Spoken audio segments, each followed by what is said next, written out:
Virus ప్రపంచవ్యాప్తంగా అతివేగంగా వ్యాపిస్తున్న విషయం తెలిసిందే. కరోనా వ్యాప్తిని అరికట్టేందుకు ప్రధాని నరేంద్ర మోదీ ఆదివారం మార్చి 22న జనతా కర్ఫ్యూ పాటించాలని కోరిన విషయం తెలిసిందే.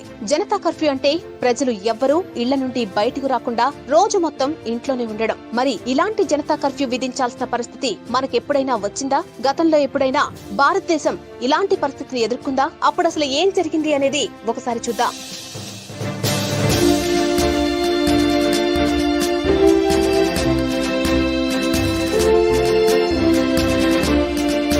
ఇలాంటి ఘటనల గురించి మనం చెప్పుకోవాల్సి వస్తే మొదట మాట్లాడుకోవాల్సింది స్కైలాబ్ గురించి. 1979 జూలై నెలలో ఈ సంఘటన చోటు చేసుకుంది. అమెరికా ప్రయోగించిన అంతరిక్ష శాటిలైట్ కుప్పకూలిపోతుందని, అది భారతదేశంపై తప్పక కూలుతుందని, కలియుగం అంతమంటే ఇదే అంటూ పుకార్లు షికార్లు చేశాయి. ఈ దెబ్బకు భయపడిపోయిన ప్రజలు ఇళ్ల నుండి బయటకు రావడం మానేశారు. ఉన్న ఇళ్లు ఆస్తులు అమ్ముకుని ఫుల్ గా ఎంజాయ్ చేశారు. ఇళ్ల నుండి ఒక్కరంటే ఒక్కరు కూడా బయటకు రాకుండా ఇంట్లోనే ఉండిపోయారు. ఆనాడు ప్రసార మాధ్యమాలు, సోషల్ మీడియా లేకపోయి ప్రజలు తమంతట తాము జనతా కర్ఫ్యూ పాటించారు. అయితే అందరూ ఊహించిన దానికి వ్యతిరేకంగా ఆ స్కైలాబ్ జూలై 11, 1979న ఎక్కడో హిందూ మహాసముద్రంలో కూలిపోవడంతో ప్రజలు ఊపిరి పీల్చుకున్నారు. ఇక ఇలాంటి మరో ఘటన 1975, 77 మధ్య చోటు చేసుకుంది. ఈ సమయంలో భారతదేశం మొత్తం ఎమర్జెన్సీ విధించడంతో ప్రజలు చాలా రోజుల పాటు ఇళ్లకే పరిమితమయ్యారు. అత్యవసరమైతే తప్ప బయటకు వచ్చేవారు కాదు. కార్యాలయాలు, పత్రికా ఆఫీసులపై తీవ్రమైన ఆంక్షలుండేవి. ఇందిరాగాంధీ విధించిన ఈ పరిస్థితిపై